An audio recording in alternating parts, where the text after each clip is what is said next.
Thank you for being here today. This is the Maximizing Existing Revenue and Looking for Out-of-State for Inspiration. My name is Rod Cross. I'm a board member of the LOC. First, I would like to recognize the sponsor of today's session, Avenue Insights and Analytics. Joining us today from Avenue is their Chief Revenue Officer, Mr. Michael Pelfrey. He will also be one of our panelists today. Michael? That work? Okay. Good morning, everybody.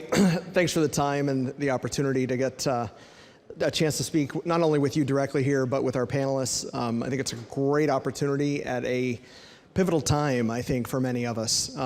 As we look at challenges that many of you guys are facing with structural deficits, and I think I'll say an uncertain economy for many of you, we're faced with tough decisions. Some of that clearly, and you'll hear that today, is what can we do to look at new taxes or different ways of operating some of the tax base that we have today?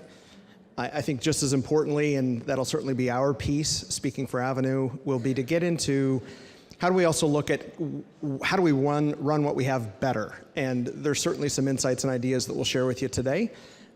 We don't always have to create or change or rethink what has worked for decades. There's serious untapped tax potential in some of what you already do, and we'll share some of those ideas. Having said that, though, appreciate the opportunity and the time you've invested with us. Looking forward to today's session. Thank you. Our other speakers include Derek Tokos, Community Development Director from the City of Newport. He will be the main facilitator of this session. Raise your hand. Thank you. There you go. All right. Spencer Nebel, the City Manager of Newport. Byron Smith, City Manager of Hermiston. And Nina Vetter, City Manager of Gresham. Please join me in welcoming our speakers. And with that, take it away, Derek. Thank you. As mentioned, we've got a wonderful panel here today to kind of really speak to how municipalities need to be strategic in how they look at their existing revenue sources and what other revenue sources might be available to them as we all deal with ever shrinking pool of funds and ever increasing demand on services and for infrastructure to support needed housing in particular, which is a very difficult challenge for communities throughout the state right now. So with that, I'd like to go ahead and introduce our first speaker, Spencer Nebel.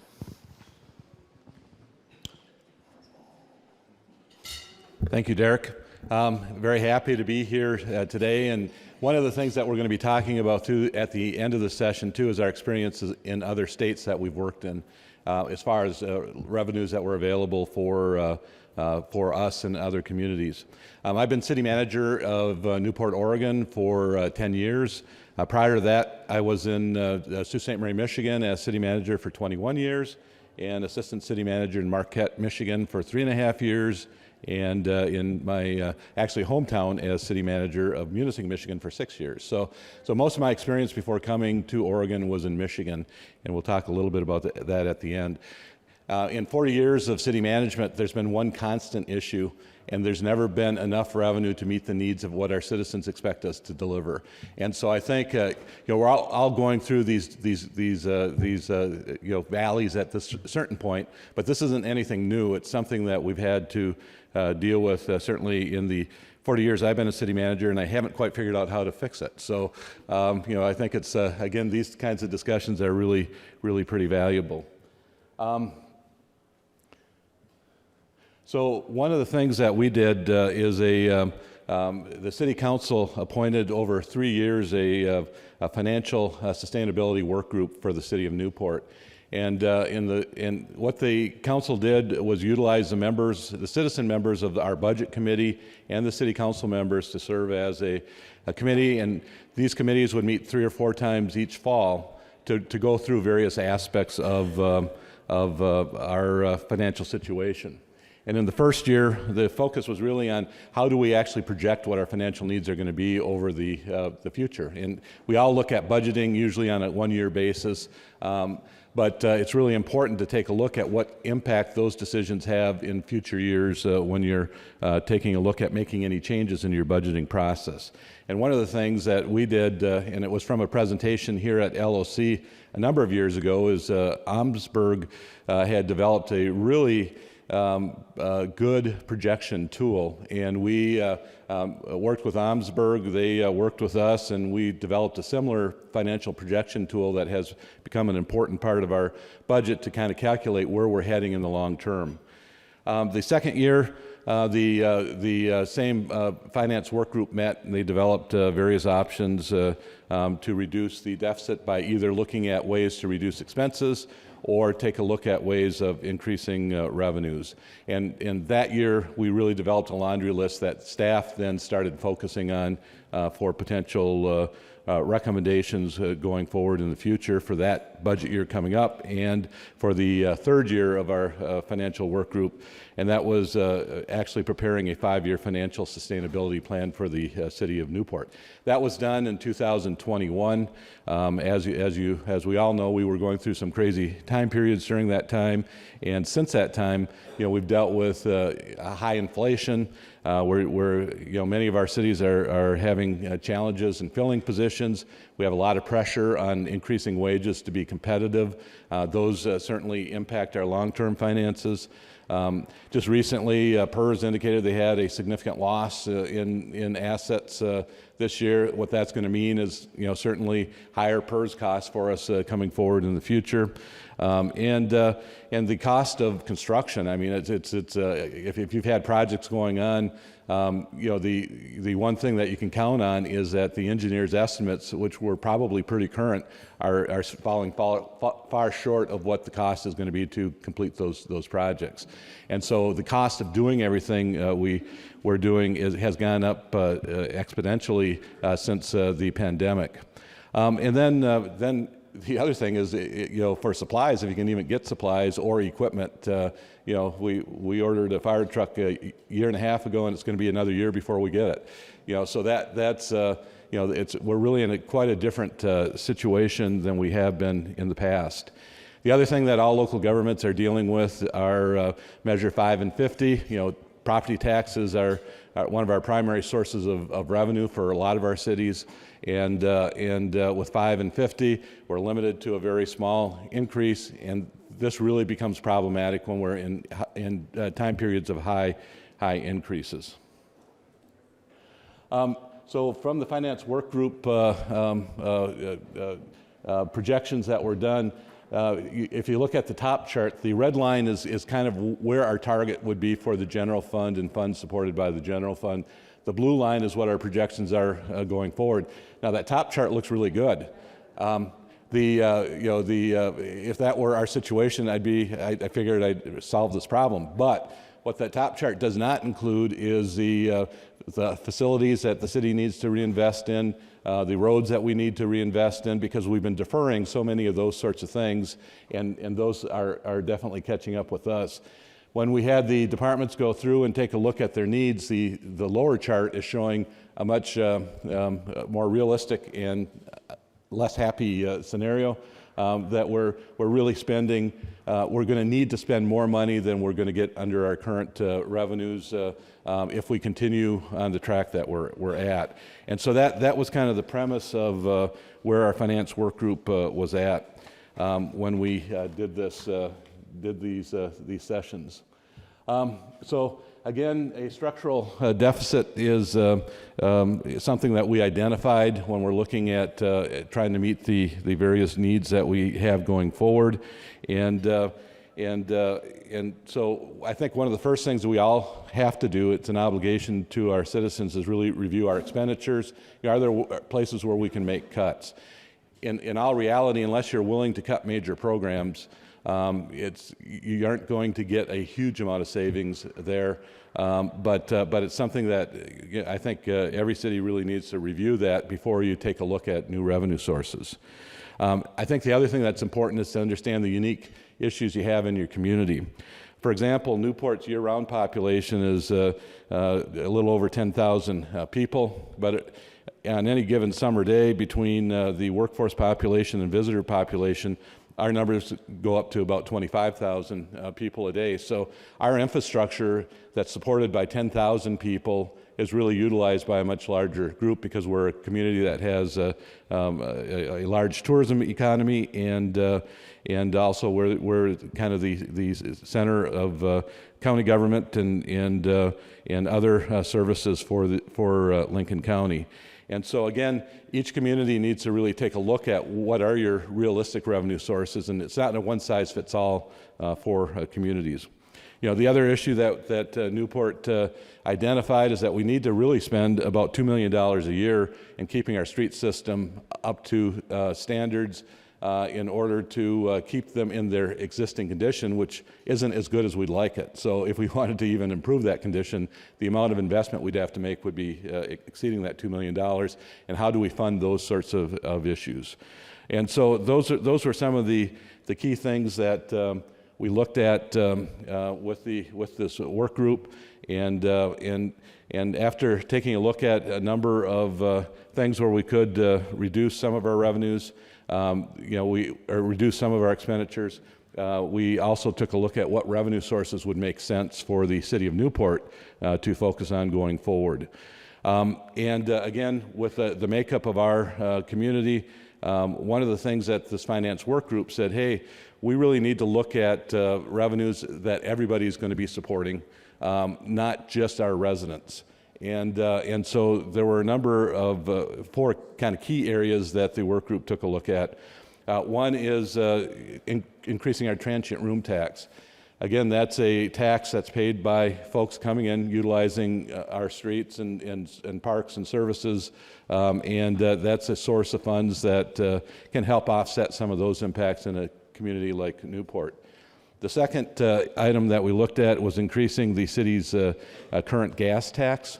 We do have a local gas tax in Newport. Right now it's 3 cents during the summer months and 1 cent through the balance of the rest of the year. The proposal was to increase that to 5 cents year-round on gas tax to help fund, to help meet some of that $2 million road expense. The other issue that the work group recommended council pursue is implementation on a tax on prepared foods. This is something similar to what is in place in Yachats. Cannon Beach recently adopted the same program. I think they were like a 50.5% to 49.5% vote to implement it, but they got that over the finish line. And Ashland also utilizes this as a source of revenue, and that was again another way for the city of Newport to take a look at offsetting some of the expenses we have in supporting a significant tourism community in our town. And then the last thing is something that's developed as well, and that's implementing a paid parking system on our bayfront.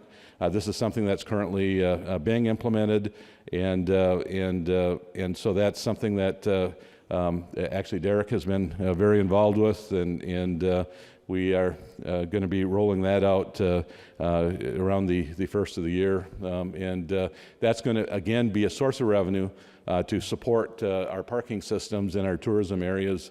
And again, instead of the 10,000 city residents paying, it's the users that are coming paying for that service. So that's been kind of the theme of how we approached revenue in the city of Newport. So council opted to put both the gas tax and the prepared food tax on the same ballot. We had discussions, should we separate it or should we do them together? And the conclusion was that let's put them together. We've kind of gone through this process, we've identified what our needs are, and we put both of those on the ballot. And these are small numbers, so I'll read them to them. We did not fare well on the ballot. So on our prepared food tax, we had 1,191 people voting for it, 2,512 people voting against it, so that was pretty soundly defeated. The gas tax was on the same one, and there was really not much discussion on the gas tax. All the oxygen in the room got pulled out by the dealing with the prepared food tax. That one was a little closer, with 1,500 people voting for it and 2,000 people voting against it. And so The one thing that we learned from that process is that we were not adequately prepared for is the role that organizations like ORLA, which is the Oregon Lodging and Restaurant and Lodging Association, would play in really funding a pretty significant effort to defeat the food tax proposal, and so that's something that again we were certainly disappointed about, but that's again what our voters had determined was appropriate going forward. So the steps that we're in right now is looking at addressing our long-term funding needs by several things. One is, and for those communities that have a significant transient room tax, and every community is different. That's something that I learned in this process last year when we were kind of raising this issue. Some communities, by the ordinances that were adopted before the state law limited how much you can use for general operations versus tourism, are in really pretty good shape on this tax. Unless they increase that tax, when you increase that tax, then you have to go 70% of the increased funds have to be used for tourism promotion and tourism facilities, and 30% for general government operations. So that's something to be aware of if you're looking at increasing that. So our split by our code, which was enacted prior to the state law limiting that, had 54% of our revenues going to the general fund and 46% going for tourism promotions. So I think this is a big issue. What we have been trying to promote is particularly allowing the tourism portion of these funds to be used for roads and other services impacted by visitors. I think it makes a lot of logical sense to us. It doesn't to Orla, but I think it's something that organizationally, as the league continues to try to advocate for this issue, I think it's something that we really need to push forward. The City Council is discussing placing the gas tax proposal back on the ballot for May of 2024 by itself, and really focus on trying to educate our citizens about why this is important and why this tax helps support the work that we need to do by everybody coming into our community versus just our own city 10,000 residents through some sort of tax issue. And then the other part is we've been have as a goal to review our internal procedures to maximize the collection of existing revenues, and we're going to hear a little more about that at the end of the session. But I think cities traditionally are good at certain things. We aren't necessarily as good at other things, and making sure that we're going through the necessary steps to maximize the revenues that we have on the books, I think is an important area. And like many cities, if you've been trying to hire a finance director, you know how difficult it is to try to find a finance director in the state. And we tried to hire an assistant finance director, so we've been very short-staffed in our finance department over the past couple years. And so that has been a challenge to try to move forward with that. So I'll be very interested in hearing our last presentation today on that item. The last slide, or the second to last slide, just I included this in here just to give a breakdown of what key revenue sources are for the city of Newport. And so every city has a different mix of this. For some cities, it may be much higher on the property tax and much more dependent on that. We're fortunate that we do have revenues coming in, though they're restricted in what we can do with them along these various lines. So it's important to kind of track that and understand where your sources of revenues are. The last thing then is I think it's really important to continue to make sure you're keeping track of the costs that are escalating in our infrastructure and facilities. We have to pay that bill, and the longer we go on that, the higher that bill is getting. And having that as a consideration in your revenue stream is very important. And then the other thing is that with our affordable, in fact, Byron, I'm going to steal my sheet. New funding opportunities will need to be identified without creating unaffordable barriers for our residents. That's we really have to be cognizant of what can our taxpayers pay. And as cost of housing goes up, as mortgages go up, as all these expenses go up, where do you find that sweet spot that allows you to maintain those services that citizens want, and how do you pay for that without making your community unaffordable? And I think this is the challenge that community leaders will face as we provide critical services and try to make our communities places where people can afford to live, play, and work. For many years in the future here. So at this point, I'll turn it over to Byron. And are you going to introduce him? Or? Yeah. Okay. We didn't have a chance to rehearse, so we're working off the rust here. So, I have a question, I'll have a question for each of the panelists before we get to the end, and then we'll have a couple of prepared questions before I move out to questions to the larger group. But one question I have for Spencer is, with any city, when you prepare and have committees come together or work groups come together to address a particular task, one of the biggest challenges we've always found is how do you maintain momentum once that group has finished the effort that it was engaged in. And so if you could speak a little bit to the broader group about how the finance work group's efforts have informed budgeting decisions moving forward and how the city can maintain that momentum that was developed by that group. Again, as we prepare each budget process, we review the recommendations of the finance work group with staff, and then also this is during our preliminary budget meeting, this is an issue that we kind of review with the budget committee for that year so that they're understanding the impacts that decisions make in this budget and how that may affect the long-term future. We continue to keep our projections updated each budget year, so we have an idea of where we're heading based on the expenses that we have, and I think overall with again our projection tool, we can quickly show what the impact of adding 2 police officers is on the fund balance 5 years down the road, and those are things that you really need to look at because. I'm always much less hesitant to buy a major piece of equipment or those sorts of things that we need because it's a one-time expenditure. But anytime you're changing staffing levels, those are expenditures that will continue on until you reduce staffing at some point in the future. And the impact in 1 year may not look that big. In the long term, you really have to understand the impact that would have. And so I think this whole process has helped with those types of decisions in our budgeting process. Thank you for those insights. So our next speaker, Byron, with the City of Hermiston.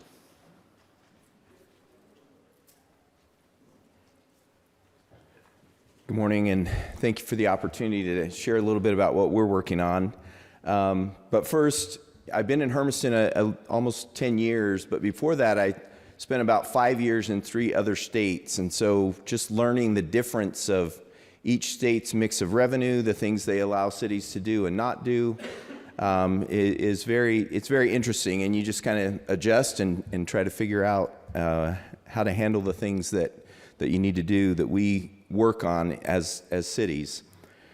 Now, I'm not going to repeat. I could show you the same slides that Spencer showed as far as that gap between revenues and expenditures and the trends that we're seeing. Measure 5 and 50 are just really kind of handcuffing us, especially as we've seen the large amount of inflation coming into our budgets from the cost of materials and other things over the last few years. So the process that we're going through is very similar to what Spencer described, maybe a little bit more on a kind of a concentrated basis. We've been going through since we had a large gap come up in our budget preparation for this fiscal year, and after we found a short-term solution for that, we've been going through, taking a look at every general fund department, and really kind of helping us all remember that our major costs are people. So if we want to make cuts, we have to think about how that affects people. And so that's been kind of a goal of kind of taking a look at what we do. And then alongside that, we've been looking at revenue, possible revenue sources. So I'm going to kind of go through some of the ones that we've taken a really maybe a deeper look at, and then also just mention a few others that I think are available that maybe are not as practical for our situation. So first one we looked at is our increasing our TRT rate. We're not even close to what you pay when you come to a city like Eugene or Portland or anything, and so can we increase that? Yes, there are some limitations on the use, and that's a negative as we look at that as a possible revenue source. Some of the positive, it's you're taking, you're getting some contribution from non-residents towards helping your city operations. They impact that, and so being able to do that is a positive in my estimation. It also can be done by council action. It doesn't require being referred to the voters. The next one we've taken probably the deepest look at is a utility fee. It's used by many cities around the state, dedicated to different things: public safety, parks and recreation, stormwater, all different uses for those fees. Some of the pluses being flexible. It can be used for these various things. They can be changed without going back to the voters, those types of things. And it can be done by an action of the council. But a negative that we've really talked about, now a few years ago, we did a major restructure on our utility rates, and it probably was a 30% increase on average across the board because we did water and sewer all at the same time. We just kind of pulled the Band-Aid off. And that was painful. And so I think the council is very sensitive to how this impacts the residents. So putting another fee on the utility bill isn't extremely popular. And so, that's a concern that we're looking at, and it affects, unless you really structure it right, it really affects your most vulnerable residents the most. So those are some considerations that we've been looking at. Another one related to utilities is we currently don't charge ourselves a franchise fee for water and sewer.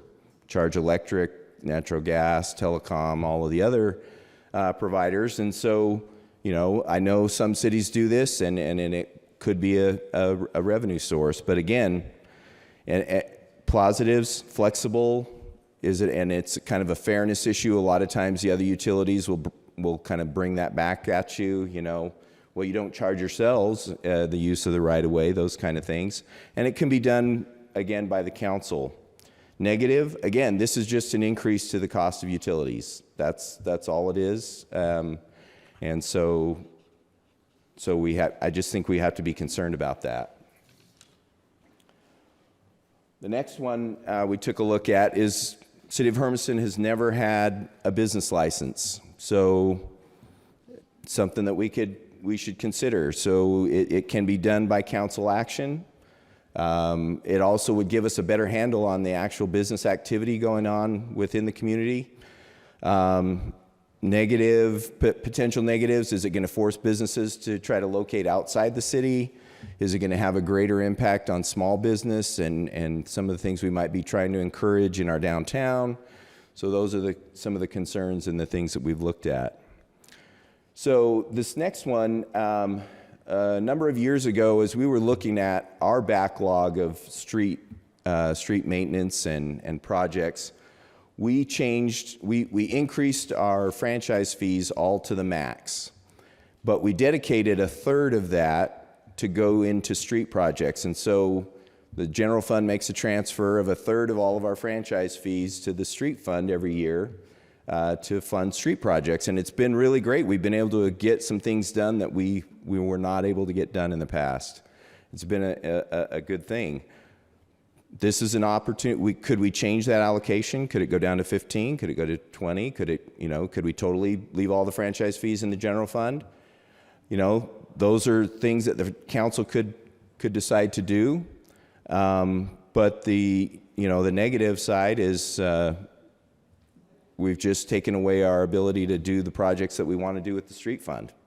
So that's a consideration. One of the things that's also a consideration for us, we we're about to bring online some businesses that are large electric users, and our franchise fees are going to go up significantly.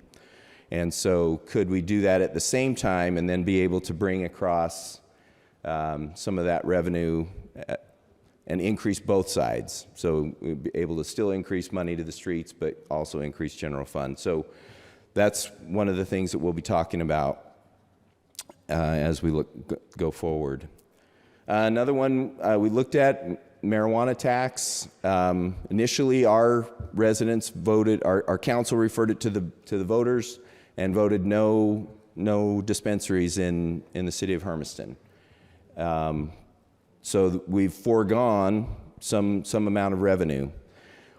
Positives, there could be a large revenue upside, but the negatives is there's a lot of unknowns in what that would generate for us. And so, and particularly with the impacts that Measure 110 has had on the state marijuana revenues, it really might have a lot less upside than we would hope for. The other thing is it would require a vote of the people, because it was the ban was put in place by the people. We would want to put it back there for them to decide. Local fuel tax.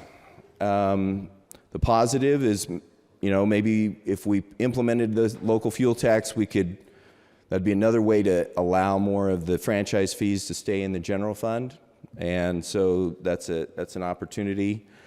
A negative, we aren't located on the freeway. We aren't a tourism community, so this really is a burden on our own residents. So do we really want to do that? Do we want to force everybody or encourage everybody to go buy gas in the stations that are on the freeway that are just a few miles down the road? So that's a concern. And this would also require voter approval to put it in place. And then you put on top of this the whole, ODOT's going through the whole concern of everybody going to electric vehicles, what's going to happen to gas tax, and how are we going to get funding? So would we be tapping into then a dying revenue stream anyway? So then here's some other revenue sources that are available, not as strongly considered, at least from a staff standpoint. Local option property tax levies. It's positive. Property taxes are pretty stable. The negatives, voter approval, and then the city of Hermiston's already in compression. So, whatever we put on the ballot, we wouldn't really get if it were approved. And we already have a high tax rate. We hear about that all the time, and our schools are really good, but they do that with some significant bond levies that are impactful on our overall rate. Another one, the payroll tax. Appreciate the city of Salem taking some leadership and showing us another way, but I'm not sure there's a lot of plus for us on this one, but hard to know what it would do, and from our standpoint, do we really want to encourage in development to go elsewhere? And so we don't want to impact the job creation that we've been working on. And then this last one, I put it in the not so considered, but in my work to prepare for this presentation, it really, to me, this one makes a lot of sense, but I've worked in states that are really relying on sales tax, and it's a great revenue source. There's challenges with all revenue sources, and so, but this is a way that we could, we're a central commercial hub for our region. Are we going to be able to tax some of those people who live right outside the city, don't pay any of our other taxes, but impact our services greatly? And so this is a way that we could gain revenue from them. And the thing that I've thought about most on this is you could really tailor this to have less impact on, you could exempt food, you could exempt, you don't have to do the food and beverage, prepared food and beverage. So from our standpoint, that's a big thing we hear from our residents. how come we can't get more restaurants? And so we wouldn't want to put something else in place that might encourage people to go to the Tri-Cities and so forth. So, the other thing, we had a brief discussion about this at our council meeting earlier this week, and the one thing, we don't want to encourage people to go other places. Well, the most likely place for our residents to go shop outside of Hermiston is the Tri-Cities in Washington. Their sales tax rates are 8.7, 8.8, 8.9. A 1% sales tax in Hermiston is not, that still leaves a large gap, a large encouragement to shop in Hermiston. So again, having not been a native Oregonian, maybe I don't understand the concern about sales tax that we have here, but this is one, I don't know where it'll go. My council wasn't super excited about it, so this might not be something that we look at, but I think from a, how do we fund cities, is this something that we need to be looking at more closely than we have? And with that, I'll turn it back to Derek. Hey, Byron.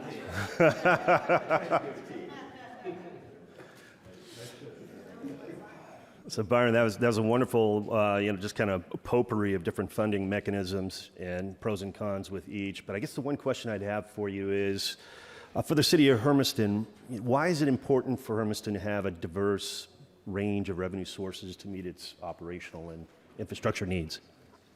Well, I think that, going back to, my graduate school public finance training, they always taught us about three-legged stools and, property tax, income tax, sales tax. And it sounds a little trite, but at the same time, there's some real truth in that. Each of those taxes hit different people in different ways. And so then you're not putting the same burden on all of the same people.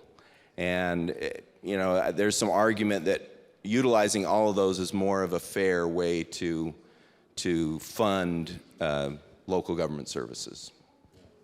Thank you for that. So our next speaker is Nina with the City of Gresham. Thank you. All right, question for the audience first. Who has a need for more revenue? Who doesn't have? Whoa, most of you. Cool. I was talking to a city manager yesterday, and he was like, oh, you're doing a session on revenue sources. What's the answer? And I was like, yeah, there's no answer. We work in the state of Oregon. Let's be honest here. There are a lot of great ideas today about how you can maximize, with what you got. But we are at the League of Oregon Cities Conference, so I'd be remiss not to state that I think it's important that the league continues, and I know they have been working on advocacy to support more diversification of revenue sources at the city level. So if you're not aware, that is one of the league's things that they're working on, and please get involved if this is something that really matters to you, because we want to make sure that we are working on reform at the state level. Okay, I get off my soapbox now. So I'm Nina with the City of Gresham. Sometimes we're called the suburb of Portland, but we're 115,000 people, so I think we're not quite a suburb. Part of our community is urban, and part of it is suburban. One of our neighborhoods, Rockwood, is one of the most diverse areas in the state. Over 70 languages are spoken there. So a really interesting community. We have been in a budget crisis for about 15 years. It's been fun. I've only been there 2.5, so I've missed most of the fun. So it's been a challenge for a long time. Last year, no, I take that back, 2 years ago, we developed our financial roadmap, so I put the link to it up here if you want to look at it. We really intentionally only built out a 3-year plan. We had considered going longer, but recognized that so much is changing in the world and potentially at the state that we didn't feel like we could go out further. I will also note we are not a tourism community, so the TLT for us doesn't actually provide us a lot of revenue, so just a side note. We have looked, so I have some things up here that we're specifically looking at and have looked at. We ran a local option levy tax that was focused on safety, primarily police and fire, in May of this year, and it failed by 400 votes. It's like, why? So close. So we are going to be going back out in May of next year with a slightly revised levy, but essentially the same thing. And we also are looking at other fees that we haven't utilized yet, which, as you've talked about, kind of comes with some negatives. And like has been discussed, we have a lot of facility backlog issues and problems. So we are looking at potentially a bond. We want to get the levy first and then go for the bond to get the operating dollars and then go after the capital dollars. And then potentially districts, question mark. I think, if any of you have districts in your area that you work with? A few, yeah. You know, that's a mixed bag, right? So not sure that we're going to go down that route. A fire district and a parks district both have been discussed, but I'm not sure that that's where our council is headed. The other note I'll make is, because one of the things that came up earlier was around how do you keep the momentum going? And how do you get community support for these initiatives, right? We failed, Newport's failed. I'm sure, did anyone else ever fail on a tax initiative? And yeah, okay, right. So we've all been there.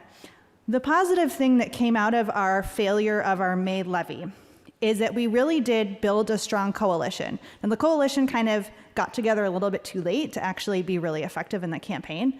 Unfortunately, but now we have this really big coalition. We have representatives from our neighborhood associations, our chamber, just individuals who are super passionate, people who are on our finance committee, right? Former counselors.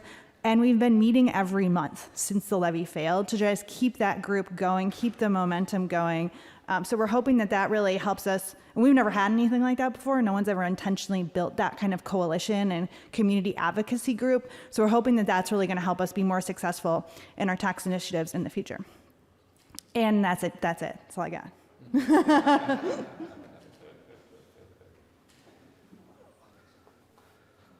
So thank you. The question I had on this, for you, Nina, is and I hope you guys get over the finish line on the levy this time.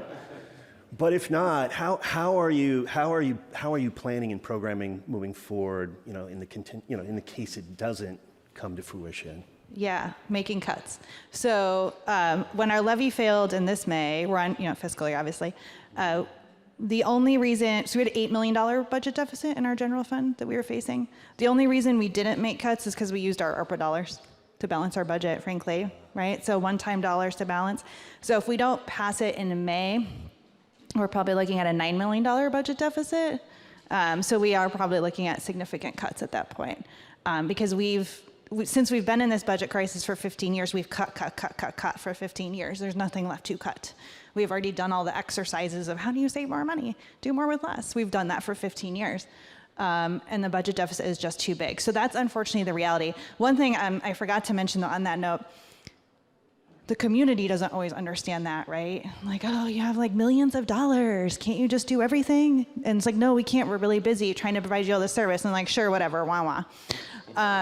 So an exercise that, and I can't remember if it was Wilsonville or McMinnville, it was one of the villes, did that we're copying, we thought was really cool, is they took every single service line, like utility billing, police investigations, not departments, service line, and then ranked them, are we below base service level, great service level, and then presented that to their council line by line of like, here's where we're really at, here's all the services we're providing our community, and here's how they're doing. So we're going to do that, kind of pair that with our budget gap conversation so that we can say, here's all the things we're doing, and here's how they rank, and so what are we going to get rid of? Because that's where we're at if this levy doesn't pass. So we're trying to do more things like that to make it a little bit more tangible to our council and our community, and hopefully people understand better why we need the tax. Thank you. So our last speaker we have here is Michael with Avenue.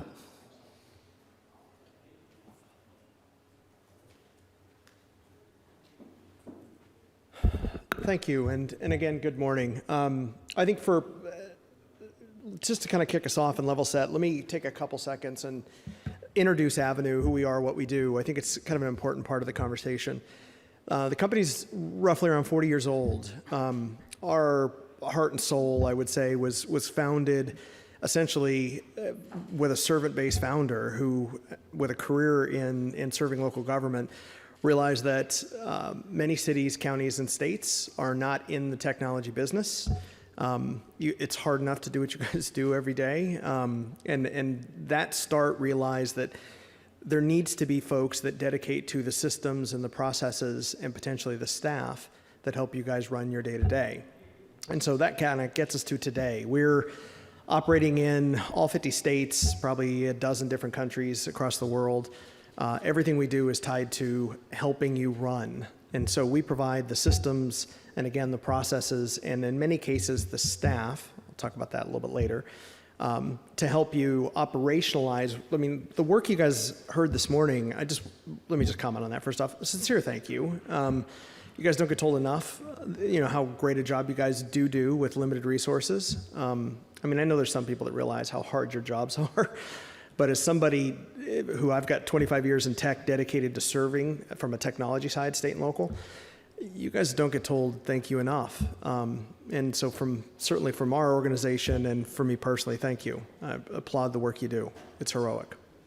At the end of the day, what we've learned in those 40 years in serving these 4,000 customers that we have today, and you can see in the map we're all over the place. Taxes, there are some common themes, but one thing I will kind of position is that they're constantly changing. So a tax that may have been created 10 years ago or 50 years ago may or may not be performing at the intended outcome when it was originated. Conversely, there are trends, and one I'll talk about a little bit later, for example, is you heard a few folks identify the lodging or occupancy tax as something that's on the board. For some communities, it's a substantial, I serve cities today that it's the number one tax contributor to the budget. I have some where it's 3 to 5, right? But it's always in that range. It's a significant tax source.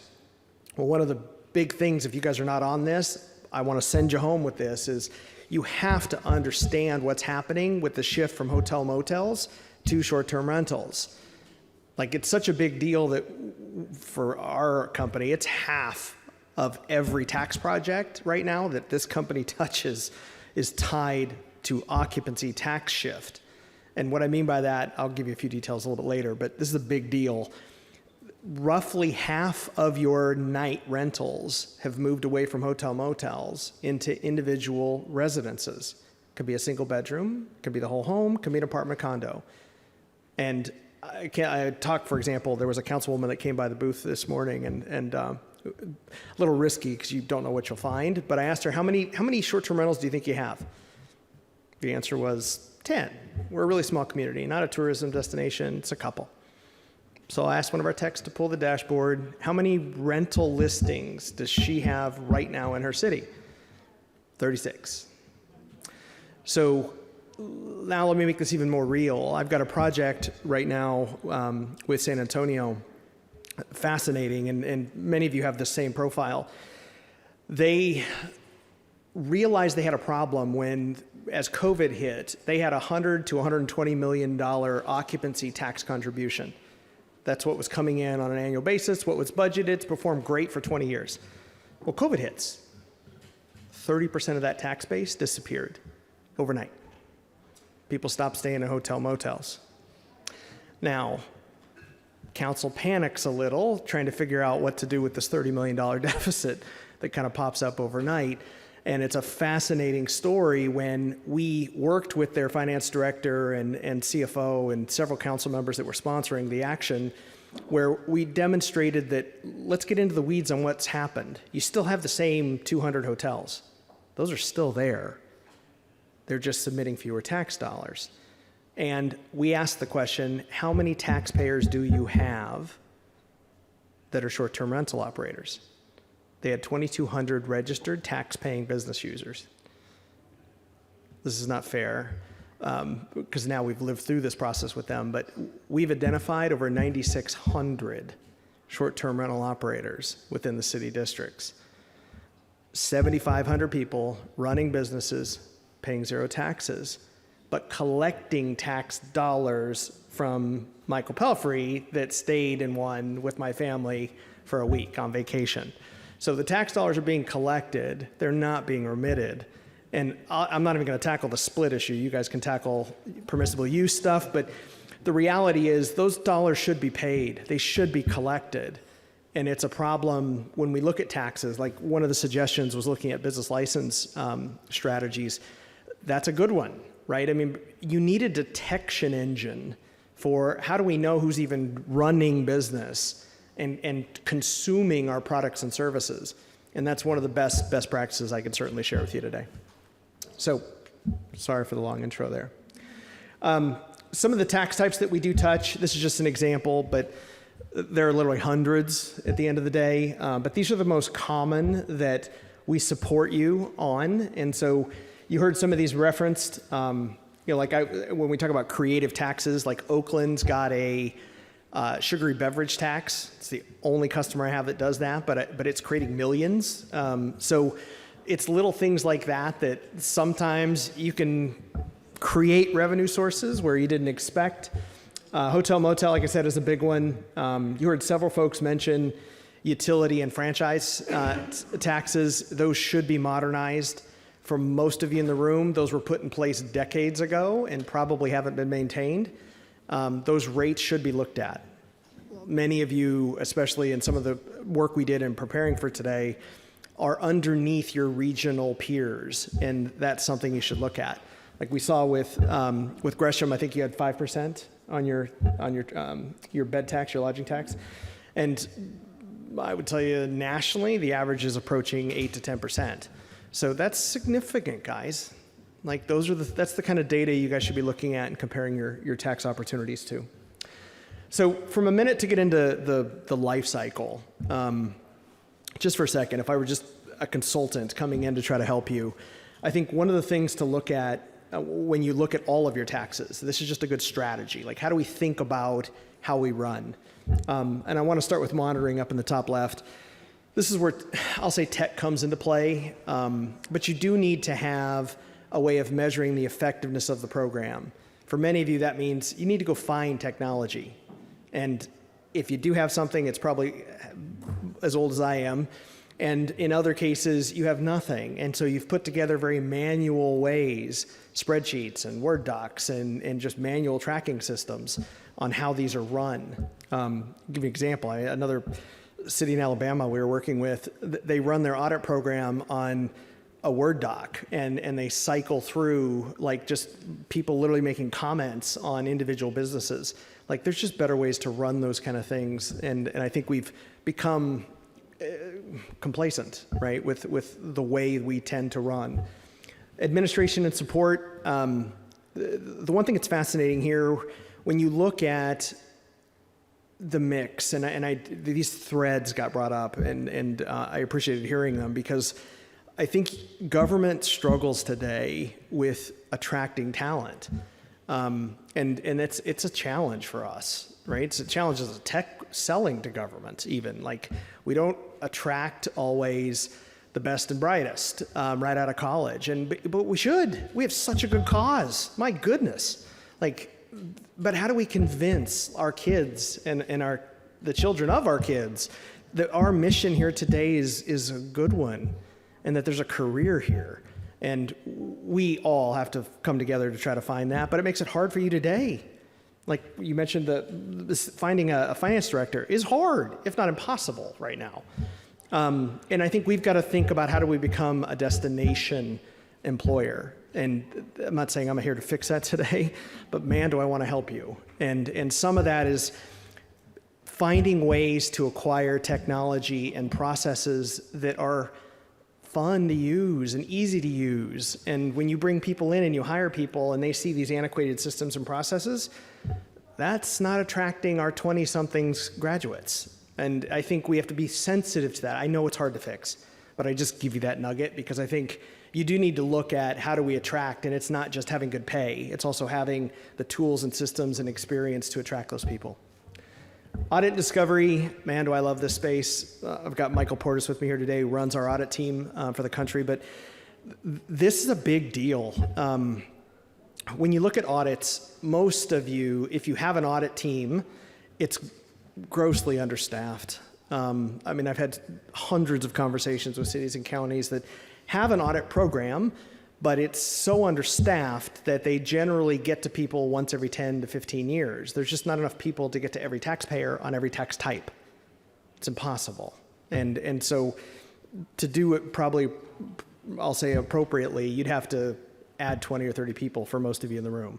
And the reason we got into the audit business is hanging off of the administration and support systems that we provide, you can then get help with the audits.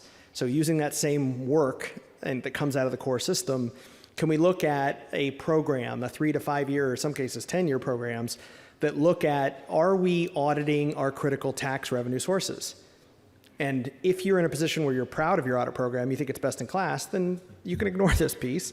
But if you know it's a place you could use help, there are vendors, Avenue being one of them, that will do this for you at contingent-based outcomes. So you don't even have to write us a check. You don't have to hire people. You just say, please run this audit for us on hotel, motel, on excise or franchise, on occupancy taxes, whatever, and we both share in whatever that outcome is. And I'll share with you a couple examples later, but this can be significant to your budget shortfalls that you guys are dealing with.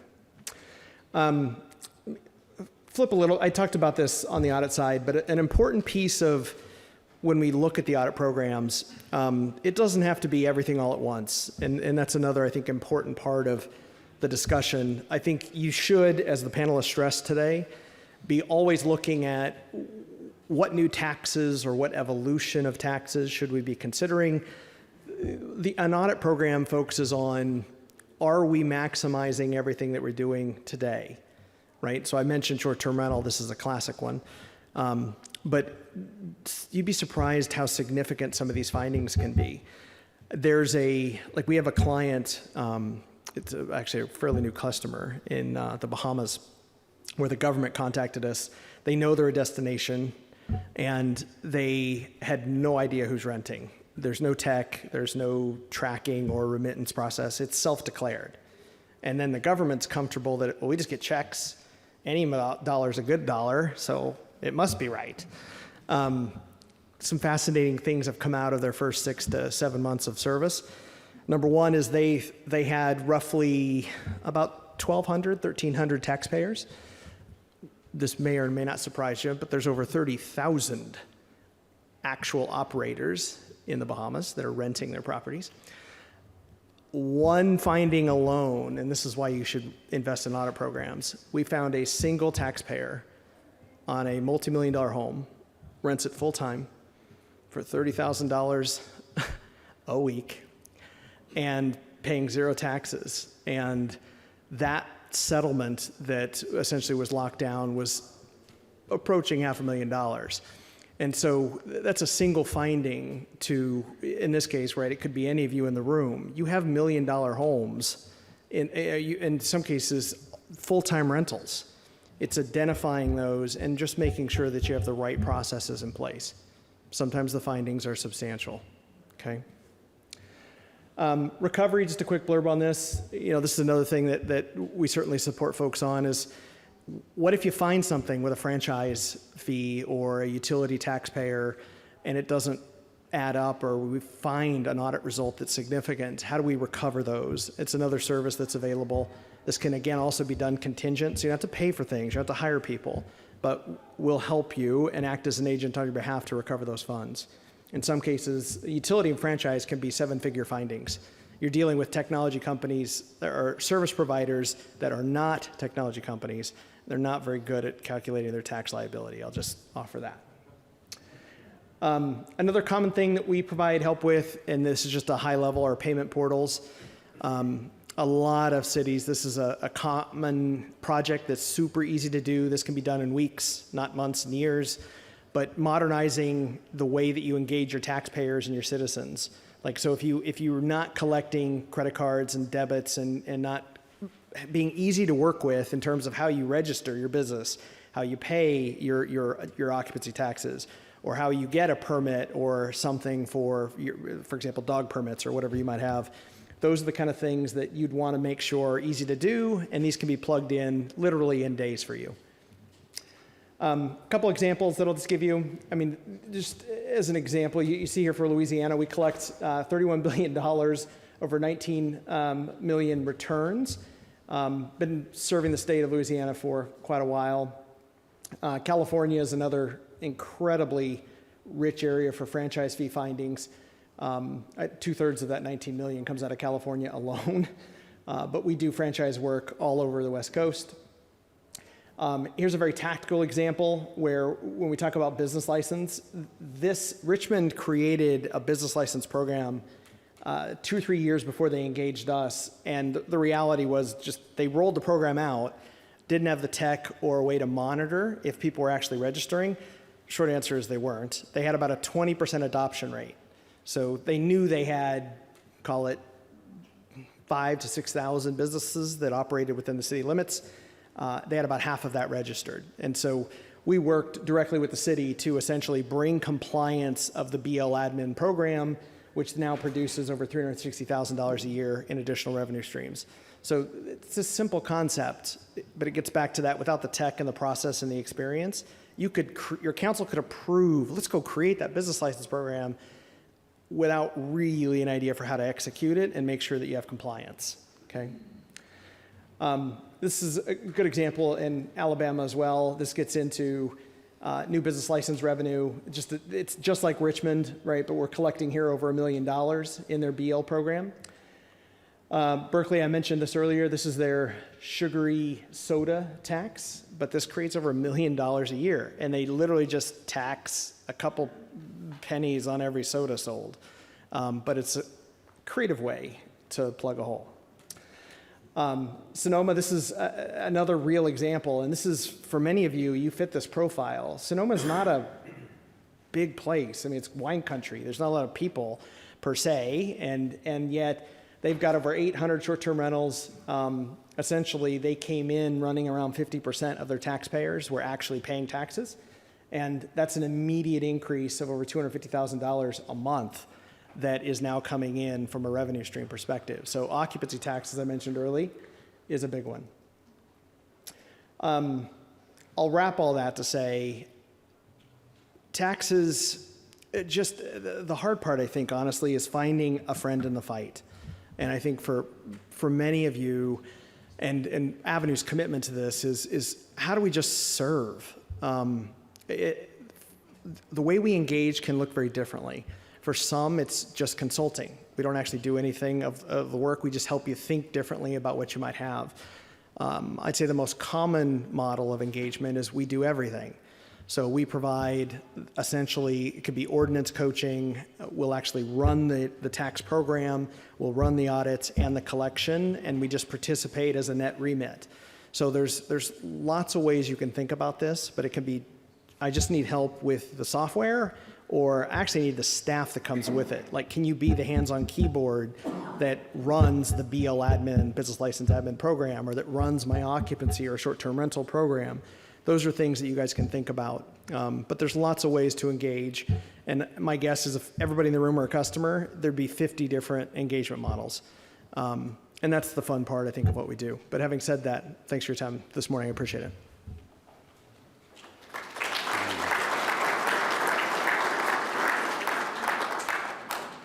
Thanks, Michael. And I don't know about you in the audience, but I don't know how many times throughout my career I've heard well, City X, if you just took the time to collect what you're owed over here, you wouldn't need that new revenue source.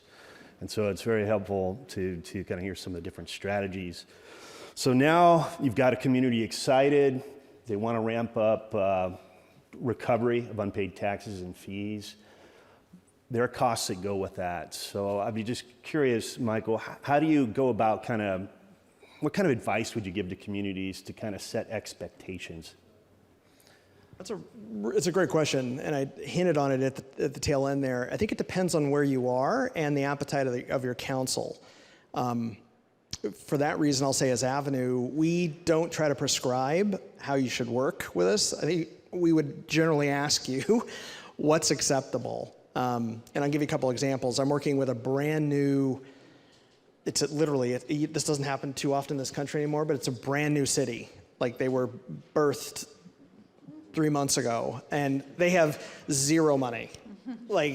Zero money. And so, but yet they need all this. They need people, processes, tech, and so our engagement in that case where there's nothing to work with is it's all being done as a participation on the net remit of what's collected.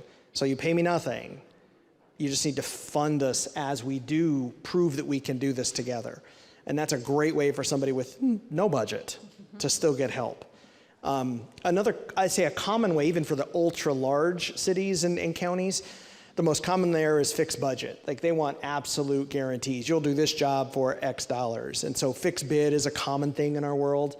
And you can also do time and material. Like that's kind of tried and true, but it can just be, look, I need a part-time solution where you'll run my finance and tax program, but that need may evolve over time. So it may go, I may need 10 people today because I'm short-staffed, but I'd like that to drop to 2 people in 6 months. And so we can build those kind of T&M models that are also very practical. So you have options. Fantastic. So given where we're at time-wise, I've got one question to ask of the group. It's one that, that I've put a lot of thought to just in my work in community development and the challenge in cobbling together funding for infrastructure for a variety of different needs. Each of you have experience in other states, and I would be curious if you could share with the audience, your thoughts on what other states are doing and if there are particular revenue models that they have that Oregon is not using. Which ones do you really wish we had? So I'll start with Nina.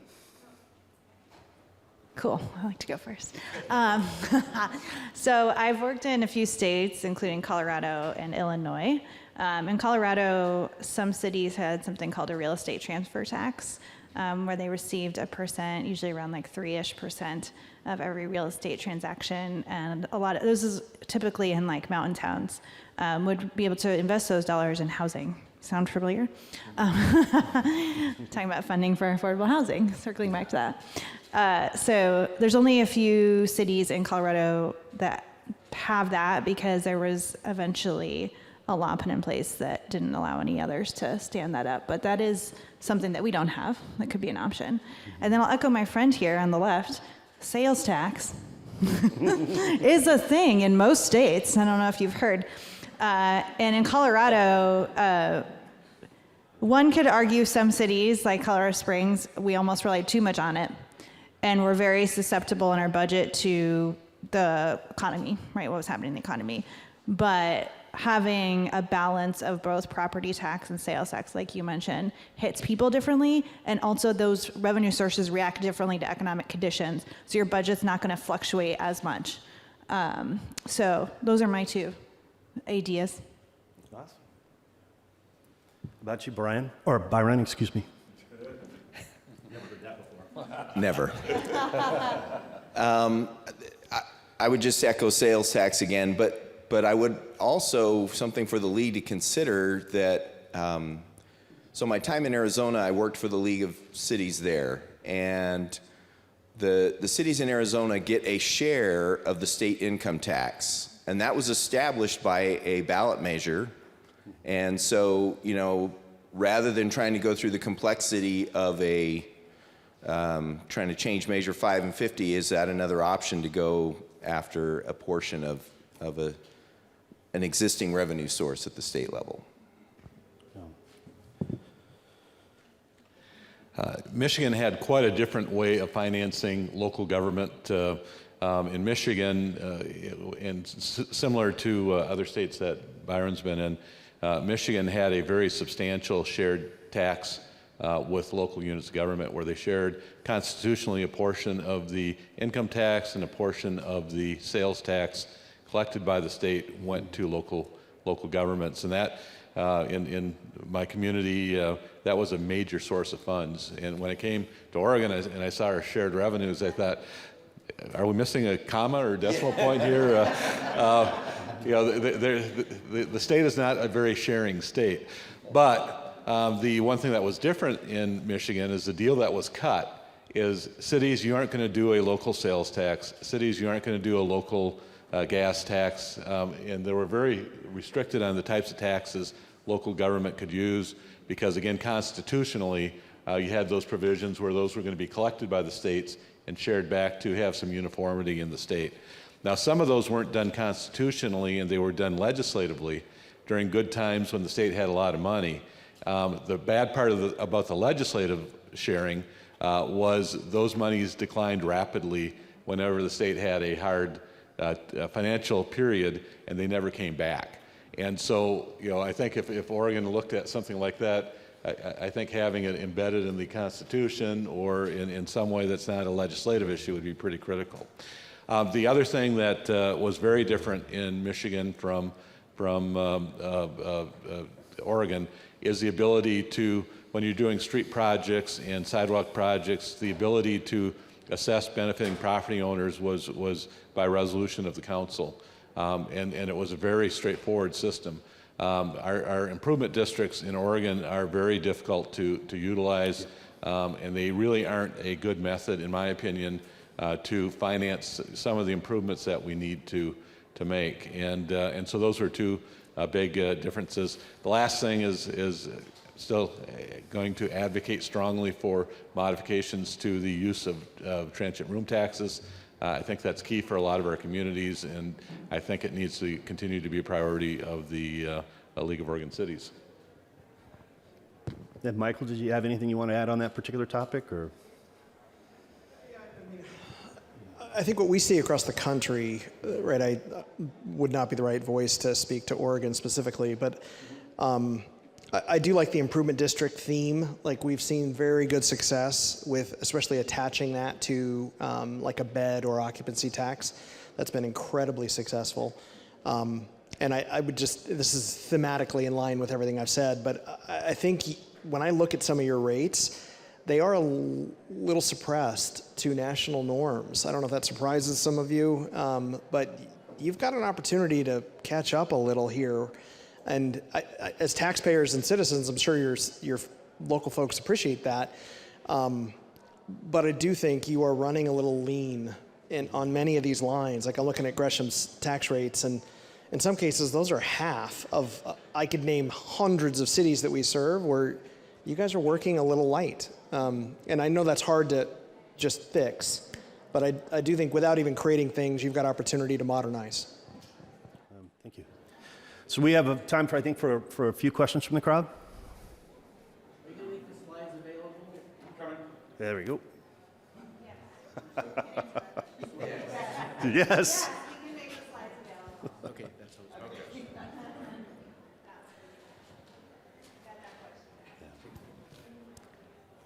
Do you have any other suggestions that aren't taxes? Am I the only one that do we not have any other revenue sources? Tools that we're relying a lot are fees that are approved by city council.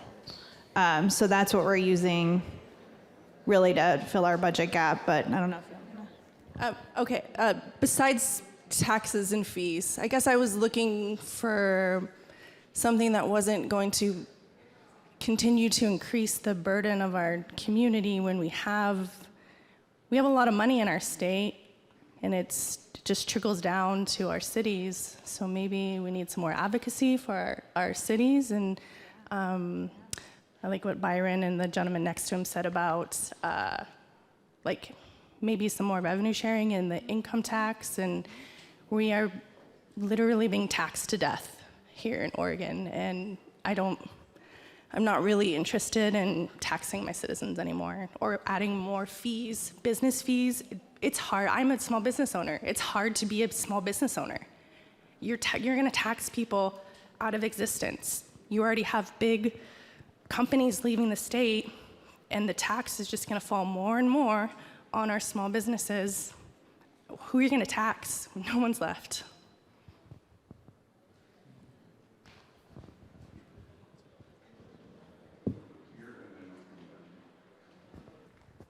Hi, I have a comment and then a question. One revenue source we have in Sisters, which is really creative, and is we do have a city-owned campground in our city downtown, and it kind of serves a couple purposes. One is that the income we get off of that campground basically pays the O&M for our parks for the year, and that's all dollars from visitors, and we can use that, and we also have to add the lodging tax on top of that, and that money goes in a different direction, but at least we're able to bring in some money. And the flip side of that, I really enjoy having the park downtown, because the campground downtown, because it also gives a more equitable way for people to experience our community. If you want to come and spend $300 on a nice hotel room, we've got that. But if you've got $30 and a tent, you can also stay in our community and walk downtown and walk to the trails and all that. So that came into place 20 or 30 years ago. So, but it's worked out really well for us. Kind of in the same theme, though, my question is, has anybody looked at vacancy taxes? I know that is gaining some speed, and our community is, again, being a destination. We're clogged with, people who own second homes, STRs. I'm not going to get into that conversation, but I know Vancouver, BC, I know some other communities in America have been looking at vacancy taxes to put the burden on people taking up space in our communities who do not use their houses full time, and taking that fee and then putting it obviously towards affordable housing. So just curious if anybody's been looking at that or has any experience with that. Yeah, we have not looked at a vacancy tax, but some of the considerations when we're looking at some of the revenues, that we could potentially levy, there are some that impact those properties more so than others. So again, if you're, for example, I heard one example of a community looking at utilizing either water rates or the tax base to make some improvements in that community. And one of the factors in making that decision was the fact that the tax base would be paid by those residents that are only using their property for a short period of time in the communities, whereas the utilization of the water bills would impact the other permanent residents much more in a stronger way, because they're using the utilities throughout the course of the year. But we haven't looked at anything beyond that at this point. Comment. We probably have a couple dozen that I'm aware of, clients that do have vacancy taxes. It's probably a conversation after this session, but I would offer just the insight that it's new. It has been a challenging execution path for these early adopters. A lot of the people that you're taxing are wealthy, and they will fight you in court. And so I have, of the couple dozen customers that I do support on this collection, a lot of those are tied up in litigation. So I just want to prepare you that it is an interesting path, but the people that you're taxing will push back. And so you're just going to end up with a tough path. It's not a direct line to revenue right away.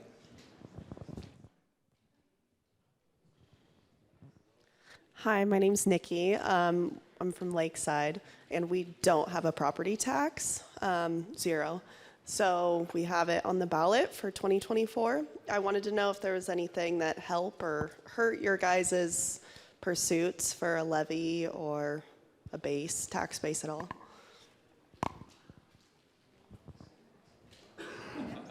Yeah, we've had a tax base since 1880 something, so we don't have any current data to help you on that one. But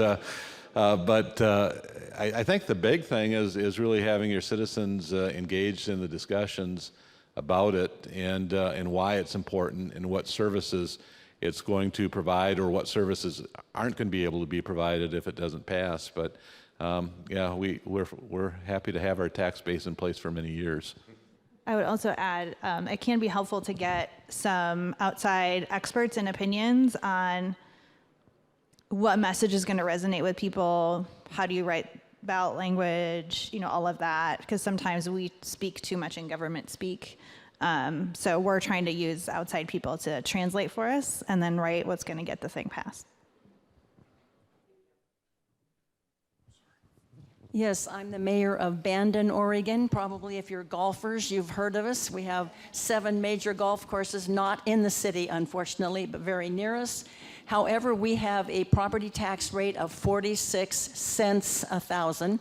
So our TOT brings in about 700,000. Property taxes bring in 200,000.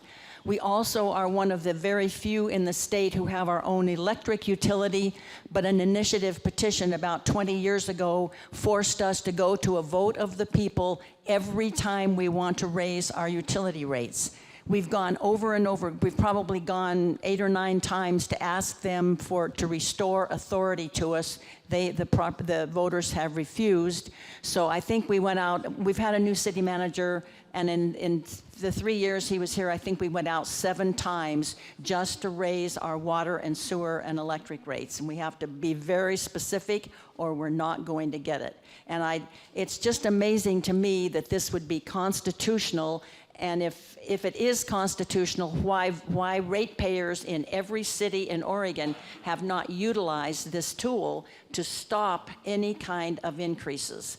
But so far, I think maybe Reedsport may have a modified, but we have the most severe of all, and we're hampered. If we were Myrtle Point, where I think they have a tax rate of like $7 a thousand, had we had a property tax base like that, we would have been fine. But 46 cents, wealthy people are coming into Bandon every day and building huge homes, and we get our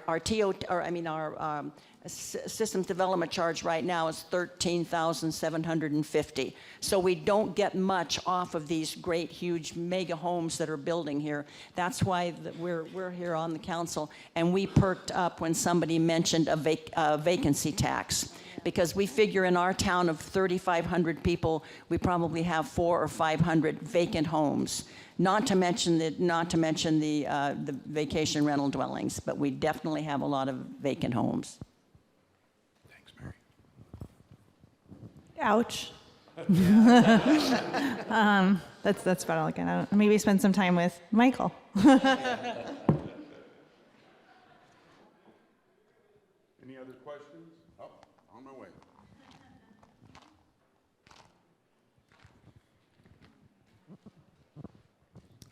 This question's for Michael. Do you provide leakage reports for cities? A particular tax type you're concerned about, or? Well, it would just be across the board, all the business. The short answer is yes. I mean, so any of the work that we engage on, we essentially can provide back-end reporting, right? So that analysis and data work can certainly be provided on any of the tax types that we run. So it's just a conversation of you identifying where you'd want to start. The reason I think it's important is to understand the concepts of tax incidence and burden and yield.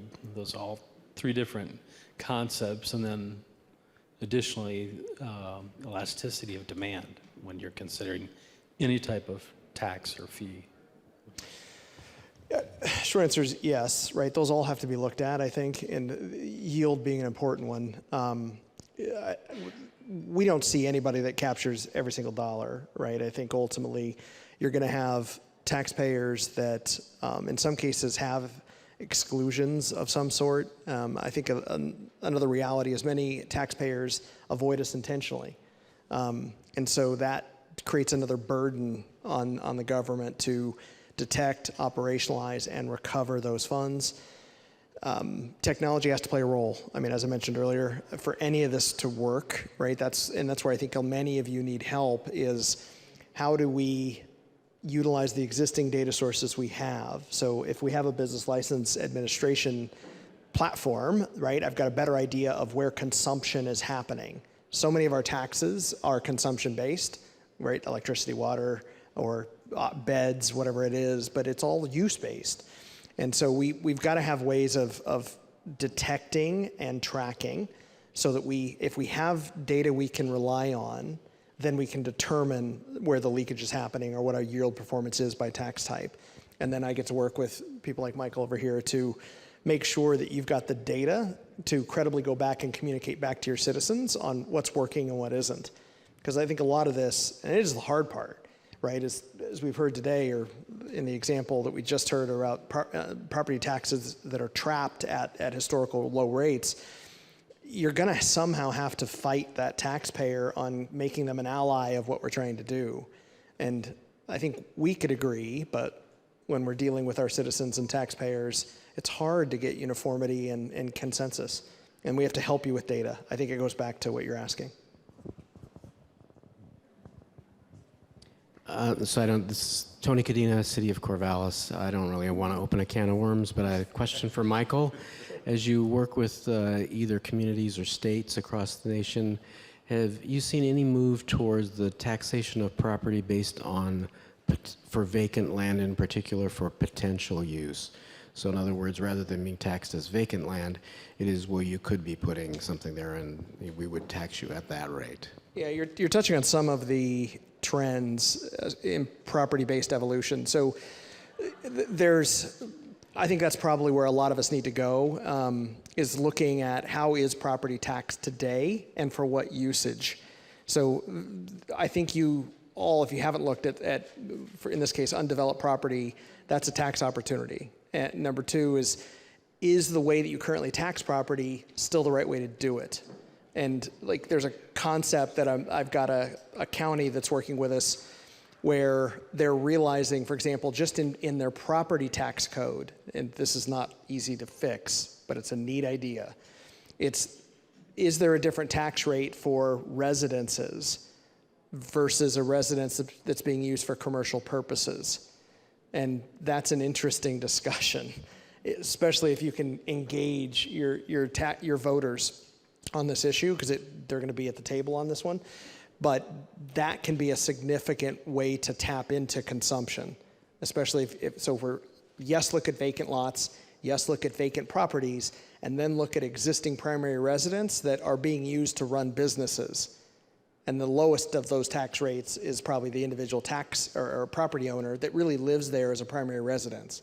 Like, that's generally, I'd say, one of the trends we're seeing as being acceptable is, if I'm a single dad and I've got a family of four at home, right, don't tax me the same way you're taxing somebody who's renting out this $1 million home, right? And I think it's a challenging topic, but we are seeing trends in that direction. So this last question? Yeah, thank you for that. Along the same lines, because we're concerned about progressive taxes versus regressive taxes, and I think that's where we're going. We've heard a lot of examples of regressive taxation. This is a question I think for Michael, because I think you live in Virginia or something, or at least Avenue is in Virginia. I wonder about the car tax. We talked about sales tax, and Virginia has a car tax.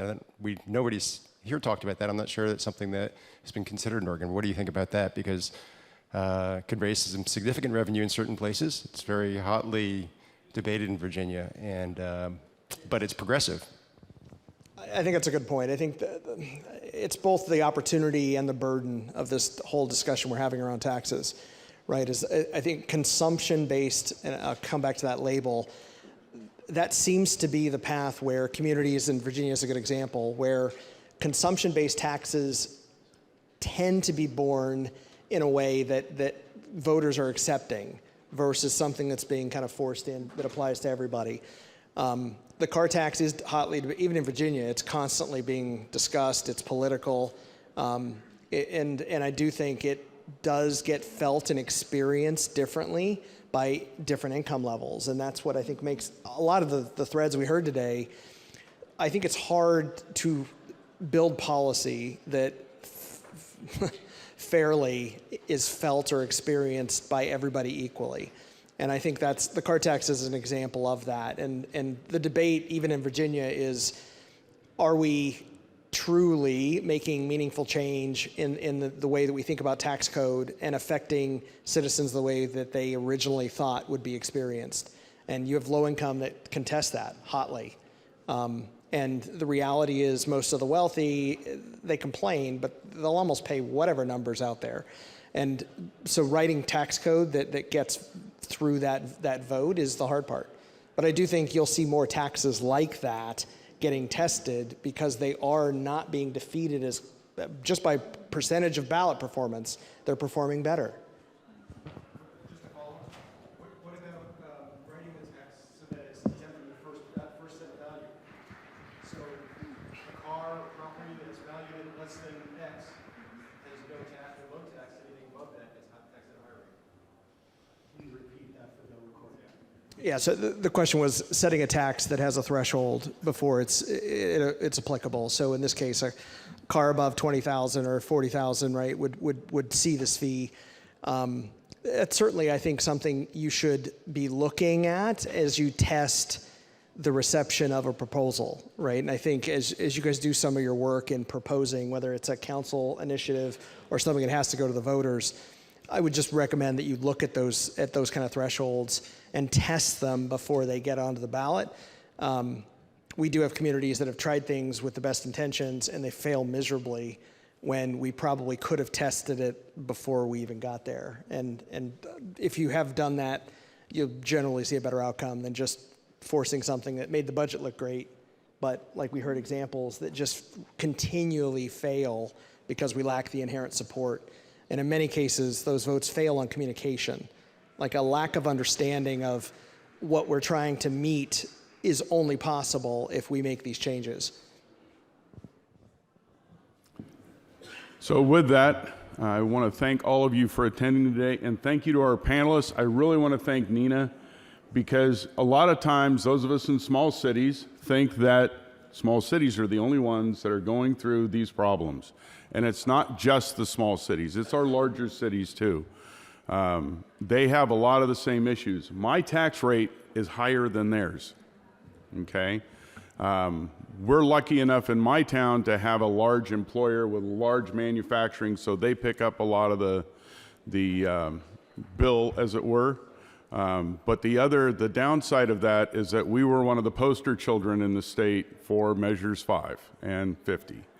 Because when we lost 8 mills over the course of 3 years, all that tax burden under the old rules shifted to all of our homeowners. And so we saw tenfold increases in property taxes in our town. And so that's, if you wondered where this evil Measures 5 and 50 came from, it's because in the old system, things weren't equitably managed as far as what happens when you lose major employers or major industries. And so we did this to ourselves, and now we're trying to figure out how to fix it. And I thank all of you for being here today. One of the keys I want, especially the elected officials, to take away from this, it has been my experience that if people know and can see, emphasis on the see, can see their taxes at work, they're less likely to say no. If it's a lot of esoteric things, you're going to get pushback. So always try to bring it down to the level of how does this affect you and your life in your town. Whether that's a huge city like Gresham or a tiny little place like Toledo. So with that, thank you. We have networking at this time. And thanks again to all of you. And I hope you enjoy the rest of your conference. Thank you.